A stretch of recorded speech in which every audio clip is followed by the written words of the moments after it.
Hollywood versus Indian film industry comparison. भाई देखो, Hollywood और इंडियन फिल्म इंडस्ट्री का कंपैरिजन वैसे तो बनता नहीं है, दोनों बिरयानी और पिज्जा जैसे हैं, दोनों अलग स्वाद, दोनों भारी डोज। लेकिन फिर भी आप लोगों के खस कहने पर ले आए हैं एक जबरदस्त तुलना वाला वीडियो। और हाँ, यहाँ हम टॉप कमाई करने वाली फिल्मों की तुलना नहीं करने वाले। जाहिर सी बात है कि हॉलीवुड का बजट ज्यादा होता है और कमाई भी। यहाँ हम कुछ पॉइंट्स पर तुलना करेंगे। वीडियो को अंत तक जरूर देखना क्योंकि बहुत मजा आने वाला है। और हाँ, मैं तो सीधी सी बात बताता हूँ, मैं हूँ इंडियन सिनेमा का फैन। अब आप कमेंट करके जरूर बताना कि आप किस तरफ हो, देसी या फिर विदेशी। तो चलिए समय बर्बाद किए बिना शुरू लेते हैं। सबसे पहले देखते हैं किस इंडस्ट्री ने शुरुआत की। इंडिया की पहली फिल्म राजा हरिश्चंद्र थी, जो सन 1913 में दादा साहेब फाल्के ने बनाई। यह एक साइलेंट फिल्म थी जिसे इंडियन सिनेमा का जन्म माना जाता है। हॉलीवुड में सबसे पहली narrative film the great train robbery थी, जो सन 1903 में आई।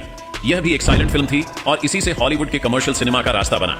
हॉलीवुड ने इंडियन फिल्म इंडस्ट्री से 10 साल पहले शुरुआत की थी, इसलिए पहला पॉइंट हॉलीवुड के फेवर में जाता है। अब देखते हैं साइलेंट फिल्म इरा कब तक रहा।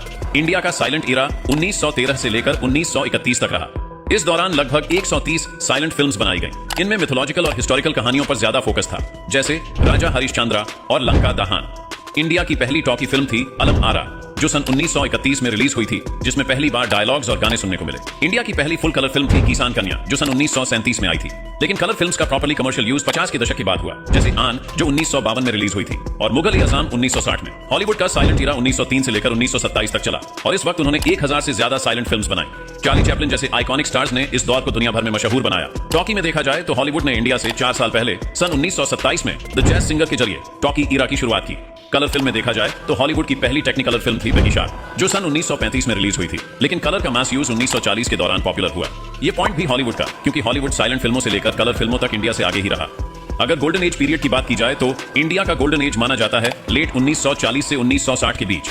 इस दौरान क्लासिक्स आए जैसे पियासा, मदर इंडिया, मुगल-ए-आजम और गाज के फूल।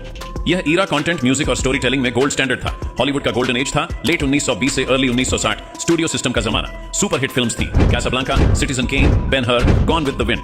यह पॉइंट जाता है दोनों को, क्योंकि दोनों इंडस्ट्रीज ने अपने अपने गोल्डन पीरियड्स में आइकॉनिक मास्टरपीसेस दिए।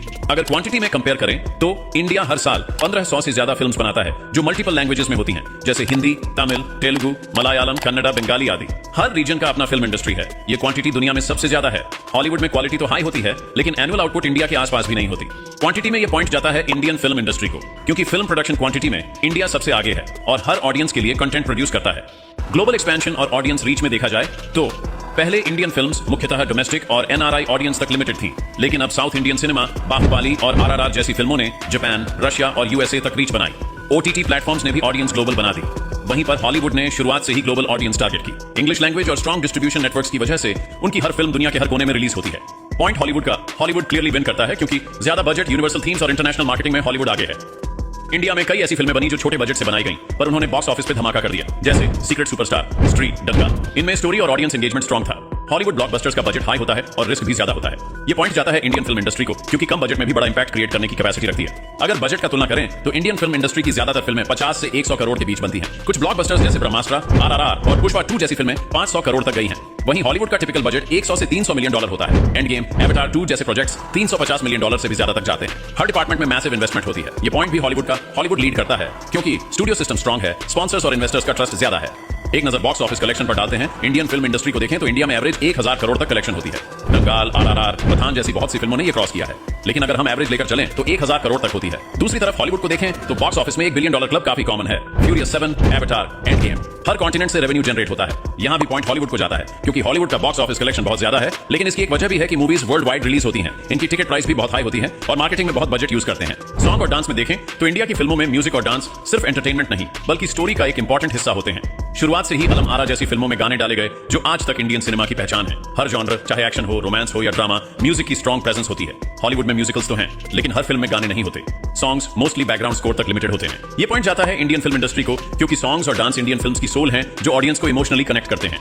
अगर वीएफएक्स और टेक्नोलॉजी एडवांसमेंट में तुलना करें तो इंडियन फिल्म इंडस्ट्री में पिछले कुछ सालों में वीएफएक्स में प्रोग्रेस किया है। रे 1 से स्टार्ट ब्रह्मास्त्र, आदिपुरुष तक। लेकिन क्वालिटी हर फिल्म में कंसिस्टेंट नहीं होती।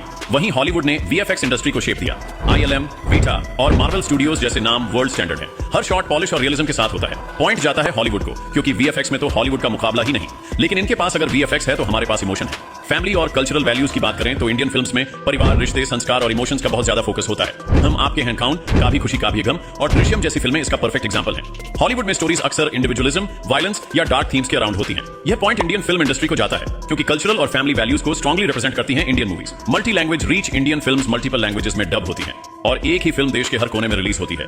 बाहुबली, केजीएफ और आरआरआर जैसी पैन इंडिया फिल्म्स इसका प्रूफ हैं। हॉलीवुड की रिलीजेस मोस्टली इंग्लिश तक लिमिटेड रहती हैं और डबिंग का कल्चर इंडिया जैसा स्ट्रांग नहीं है। यह पॉइंट इंडियन फिल्म इंडस्ट्री को जाता है क्योंकि ज्यादा रीजनल और नेशनल रीच का एडवांटेज इंडियन फिल्म्स के पास है।